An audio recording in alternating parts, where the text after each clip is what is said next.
Brought to you by V-Guard. NEET परीक्षेत संपूर्ण देशात मोठा गोंधळ उडालेला आहे। या गोंधळाच्या निषेधार्थ छत्रपती संभाजीनगर शहरामध्ये नीटचा अभ्यास करणारे विद्यार्थी या ठिकाणी निषेध करतात। आपण बघू शकताय की छत्रपती संभाजीनगर शहरातला हा क्रांती चौक आहे। या क्रांती चौकातच नीटची परीक्षा दिलेली आहे। काही विद्यार्थी त्याचबरोबर नीटचा अभ्यास करणारे सुद्धा विद्यार्थी एकत्र जमलेले आहेत आणि नीट परीक्षेमध्ये जो काही गोंधळ झालेला आहे या गोंधळाच्या विरोधात या सगळ्यांनी निदर्शने करायला सुरुवात केलेली आहे। आपण जर बघितलं तर या सगळ्यांच्या हातामध्ये बॅनर आहेत ज्यामध्ये माझे भविष्य वाचवा, आम्हाला न्याय हवा, मी डॉक्टर बनना चाहता हूँ अशा स्वरूपाचे जे आहे ते या ठिकाणी हे फलकांनी हातात घेतलेले आहेत आणि निषेध करतायत। काळ्या पट्ट्या सुद्धा लावलेल्या आहेत।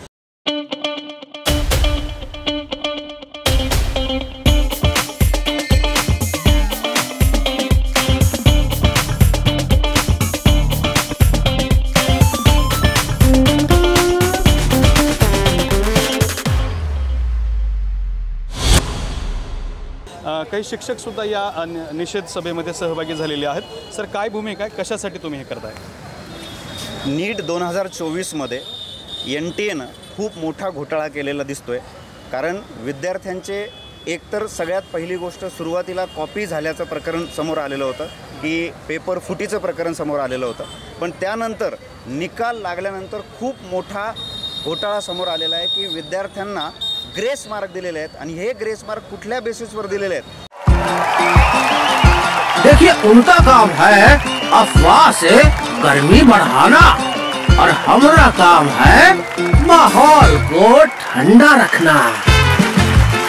हमारा नेता कैसा हो जो माहौल को रखे ठंडा वैसा हो। अब की बात वी गॉट एयर कूलर का चमत्कार।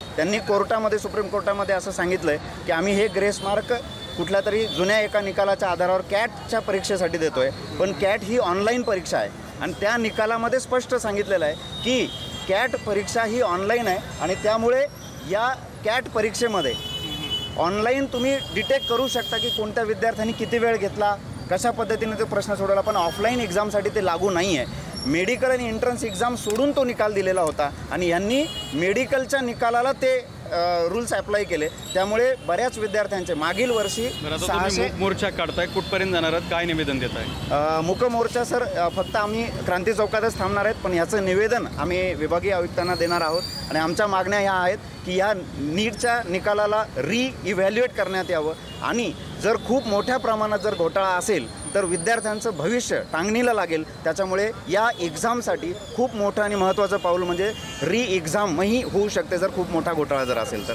नक्कीच मागण्या या शिक्षकांनी केलेल्या आहेत आणि नीट परीक्षेत झालेल्या गोंधळाच्या विरोधामध्ये या ठिकाणी हे मूक आंदोलन सुरू आहे।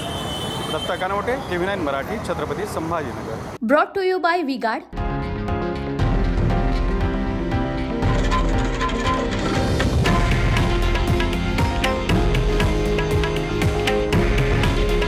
हे आहे देशातील नंबर 1 न्यूज नेटवर्क आणि आपण पाहत आहात TV9 मराठी।